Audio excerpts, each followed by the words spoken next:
What's up, everybody? It's week 9, which means we're halfway through the NFL season already. The playoff push for fantasy football is in full effect. So as we always do, let's take a look at some of those players I think you should be targeting this week to help you get that dub. Let's get into it.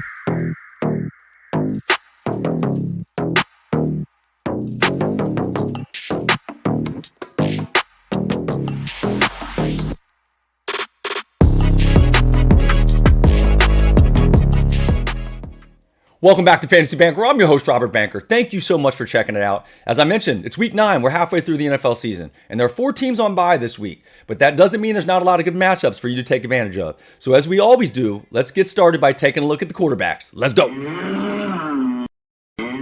All right, the first quarterback on my bullish report for week 9, Seattle Seahawks quarterback Sam Darnold. Now, the Commanders are one of 5 teams allowing over 20 points to opposing quarterbacks on a weekly basis. And while they do get a little bit tougher in the red zone, I think Darnold and Jackson Smith-Njigba have another big week, and he finishes as a top 10 fantasy quarterback again.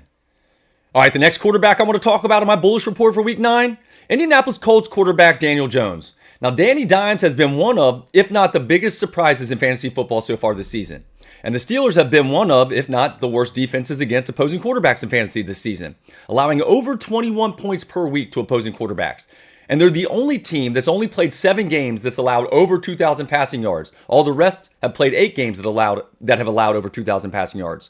So it's safe to say that there's a good chance Daniel Jones has another big week in week 9 against the Steelers. All right, the last quarterback I want to talk about on my bullish report for week 9, Los Angeles Rams quarterback Matthew Stafford. Now, despite playing in only 7 games, Stafford's still tied for the league lead in touchdown passes. And he gets a Saints team that's traveling across the country and that's allowed 14 passing touchdowns on the season, 5th worst in the league. Oh, and he gets Puka back this week. I think there's a good chance that Stafford has a good week. All right, let's talk about the first running back on my bullish report this week. San Francisco 49ers running back Christian McCaffrey. Now, CMC currently leads the Niners in both rushing and receiving yards, and the Giants are giving up over 20 points in fantasy to opposing running backs on a weekly basis. And they're giving up over 25 points in fantasy to opposing wide receivers on a weekly basis. And since McCaffrey's basically both for the Niners, you can expect him to get 60 points this week. Okay, not really, but I'd expect over 100 yards and a touchdown and double-digit targets. All right, the next running back on my bullish report for week 9, Chicago Bears running back Kyle Monangai. With DeAndre Swift out in week 9, Monangai gets to take the bulk of the carries against the Bengals defense that's allowed opposing running backs to run all over them, as they're the only team that's allowed over 25 fantasy points per week to the position. And at this point, if you have an opposing running back facing the Bengals, you'd be stupid not to play them until they prove they can stop somebody. All right, the last running back I want to talk about in week 9, Los Angeles Chargers running back Kimani Vidal. Now, the Titans have allowed the most total touchdowns to the running back position with 16 through 8 games. And just in case you don't math very well, that comes out to an average of 2 touchdowns allowed per game.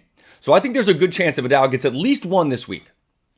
All right, the first wide receiver on my bullish report for week 9, Cincinnati Bengals wide receiver Jamar Chase. The Bears are currently allowing the 9th most fantasy points to opposing wide receivers on the season. And in case you haven't noticed, over the past couple weeks with Joe Flacco at the helm, Jamar Chase has been on a heater. He just set an NFL record for targets over a 2-game span with 42, breaking the previous record of 38 held by Brandon Marshall. And I don't think things change this week. I think he has double-digit targets, over 100 yards, and at least 1 touchdown against the Bears. All right, the next wide receiver on my bullish report for week 9, Minnesota Vikings wide receiver Justin Jefferson. Now, Jettas has been averaging 11 targets per game over the past 4 weeks. And for better or worse, this week he gets J.J. McCarthy back throwing to him. But luckily for him, he's facing a Lions defense that ranks 30th in fantasy points allowed to opposing wide receivers on the season. So I'd expect that 11 target average over the past 4 weeks to go up this week. All right, the last receiver on my bullish list for week 9, Seattle Seahawks wide receiver Jackson Smith-Njigba. Now, Smith-Njigba currently leads the NFL in receiving yards through week 8, and the Commanders are allowing the 9th most fantasy points to opposing wide receivers, including allowing the 4th most receiving yards this season. So I expect his lead and the yardage battle is safe for this week. All right, let's talk about the first tight end on my bullish list for week 9. Dallas Cowboys tight end Jake Ferguson. The Cardinals are currently allowing the 8th most fantasy points to the tight end position on the season. And Ferguson leads the team in receptions, and he's tied for the team lead in receiving touchdowns with 6. And other than last week, he's averaged over 7 targets per game. And the matchup's just too good for him to have another down week this week. So play Ferguson if you got him. All right, the next tight end on my bullish list for week 9, Atlanta Falcons tight end Kyle Pitts. Now, Pitts has received 19 targets over the past 2 weeks, and the Patriots are one of 7 teams allowing more than 10 points on a weekly basis to the tight end position in fantasy. So I think there's a good chance that he gets one of those targets into the end zone this week for your fantasy team. All right, that brings us to the last player on my bullish list for week 9, Indianapolis Colts tight end Tyler Warren. Now, Warren currently has the most receptions over 20 yards of any tight end in the league.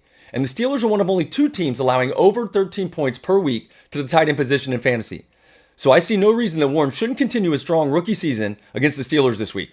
All right, that'll do it for the Week 9 Bullish Report on Fantasy Bankroll. Thank you so much for checking it out. If you haven't yet, please like and subscribe, and check out my Bearish Report on players I think have bad matchups for Week 9. I'll put a link up here. And as always, don't forget to check those lineups. Let's go!